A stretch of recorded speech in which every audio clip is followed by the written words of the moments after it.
सारी guarantee fail हो गई, तो हम नई गारंटी लेकर आए हैं सामने। किसको मूर्ख बनाने की कोशिश कर रहे हैं? तो कुछ भी कर लें। अब मैं कहूँगा माननीय प्रधानमंत्री के बारे में, जो हमारे मित्र भी है। शत्रुघ्न सिन्हा ने फिल्मों की दुनिया में तो झंडे गाड़े ही थे, पर सियासत में भी शत्रुघ्न सिन्हा ने झंडे गाड़ रखे हैं। शत्रुघ्न सिन्हा पश्चिम बंगाल के आसनसोल से टीएमसी से चुनाव लड़ रहे हैं। ऐसे में हमने शत्रुघ्न सिन्हा से बातचीत की।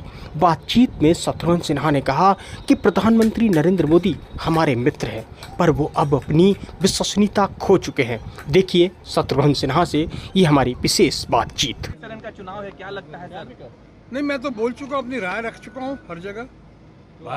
इंडिया ब्लॉक जो है या यूनाइटेड अपोजिशन लगता है बहुत ही अच्छा कर रहा है, बहुत ही अच्छा कर रहा है। रिजल्ट्स अप्रत्याशित होंगे, इंडिया ब्लॉक के फेवर में होंगे।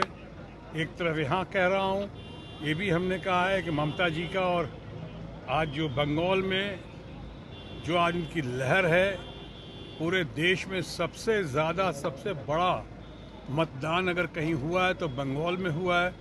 78% 80% को टच कर रहा है। और ये जो 7वां चरण है परसों, मैं समझता हूँ उसमें सारे पुराने रिकॉर्ड भी टूट जाएंगे। शायद 80% से भी ऊपर का होगा चुनाव, कम से कम बंगाल में। उस बिना पर मैं कह सकता हूँ कि ममता जी इस बार बिल्कुल स्वीप करेंगी। और इस चुनाव के बाद जो केंद्र का चुनाव है, इंडिया ब्लॉक की मैसिव विक्ट्री के बाद मुझे पूरा विश्वास है कि ममता जी एक गेम चेंजर बनकर सामने उभर कर आएंगी। सर, इंडिया करे कि बंगाल में भी इसका 0 पर आउट हो जाएंगे? भाई वो कुछ भी कह सकते हैं, उनको तो अभी कहने के अलावा कुछ है नहीं, किया तो कुछ है नहीं उन लोगों ने। अनफॉर्चुनेटली इतना मौका मिला, वो प्राइस राइज पे बात नहीं करते हैं, बेरोज़गारी पे बात नहीं करते हैं, डॉलर पेट्रोल की कीमत जो आसमान को छू रही है उस पर बात नहीं करते हैं, रुपए की कीमत इतनी गिर गई है उस पर बात नहीं करते हैं। किसानों को कहा था उन्होंने 2022 तक कि आमदनी डबल हो जाएगी, वो नहीं कर पाए। सिंगल आमदनी के भी लाले पड़े में, उस पर बात नहीं कर रहे हैं। लोगों को आवास देने की बात की थी, वो नहीं हुआ। सारी गारंटी फेल हो गई, तो हम नई गारंटी लेकर आए हैं सामने, जिस पे आज कोई विश्वास नहीं कर रहा है। इसलिए कि मेरे मित्र जो हैं आज भारतीय जनता पार्टी और एनडीए की, वो अपनी पूरी विश्वसनीयता खो चुके हैं, क्रेडिबिलिटी खो चुके हैं।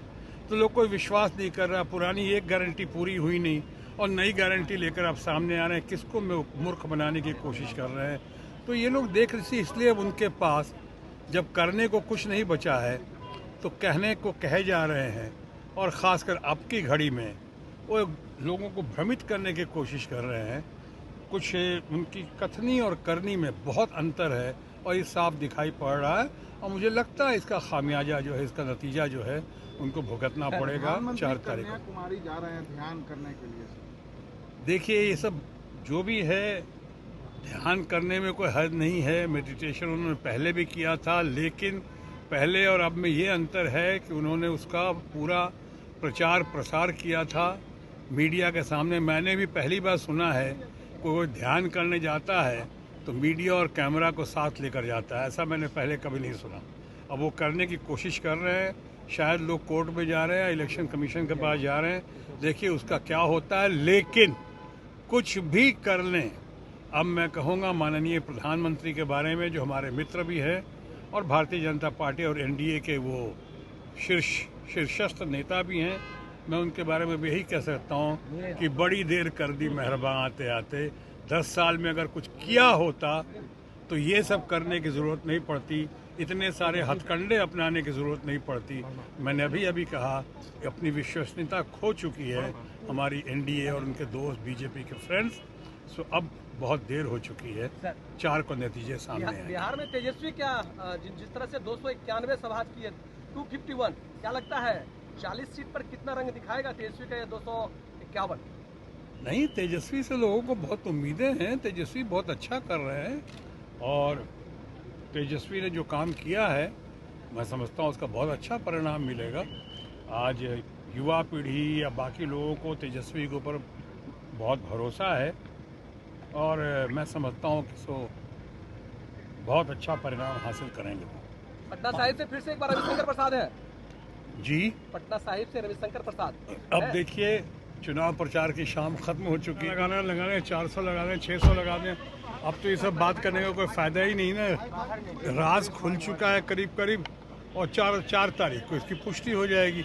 4 तारीख के पहले किसी का कुछ कहना अभी तो व्यर्थ है, या फ्रस्ट्रेशन की निशानी है बहुत लोगों के लिए जो ऐसी बातें कर रहे हैं। मैं इस मामले पे अब कुछ नहीं कह सकता हूँ। आज चुनाव प्रचार की आखिरी शाम थी, इस बार ख़त्म करके मैं भी कलकत्ता से आ रहा हूँ। बहुत सारे लोग जगह जगह से आज करके आ रहे हैं, क्योंकि मेरा वोट पटना में है और मैं हर साल हमेशा जब ज़रूरत होती है वोट देने आता हूँ और पटना ज़रूर आता हूँ। तो अभी आपके सामने गया था, चुनाव प्रचार ख़त्म करके सिर्फ पटना आया हूँ अपना वोट डालने के लिए, अपने कर्तव्य का पालन करने के लिए।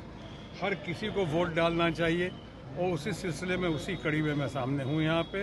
अब बाकी जो बातें करूँगा वो 4 तारीख के बाद ही करूँगा।